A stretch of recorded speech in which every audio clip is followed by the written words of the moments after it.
Kızlar var. Kızlar var okullardan. Kızlar var. Dedim karavan benim kerman karavan.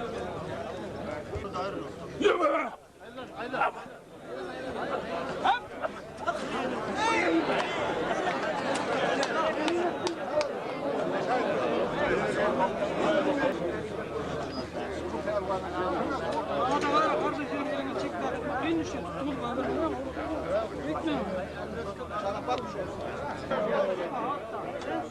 Benim bozdu mu?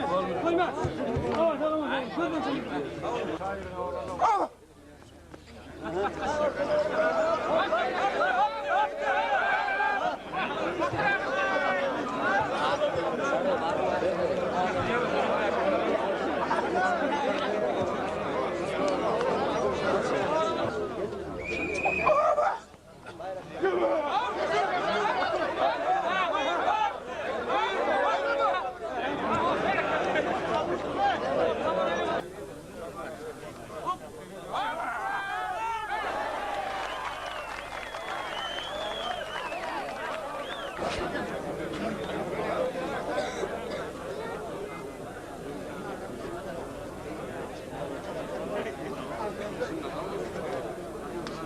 Öbürünü getiriyor, kendini getiriyor.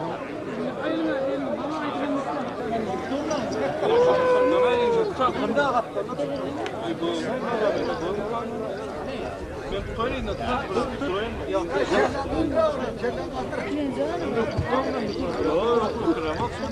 Tamam atmıyorum görüşürüz. Kadın. Kadın da. Gelsin gel açma. Gerçekten de var. Gördüğün gibi var.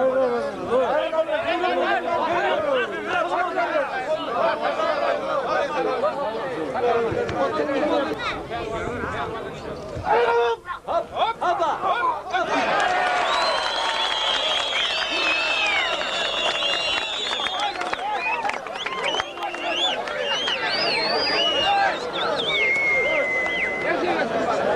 Tekellah falan.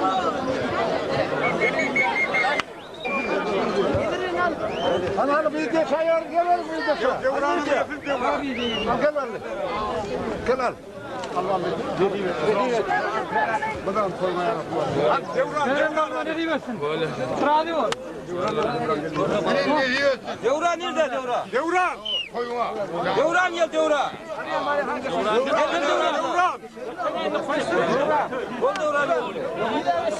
Devran. Devran o. Devran. bayram sana bir yer. Ne yapacaksın?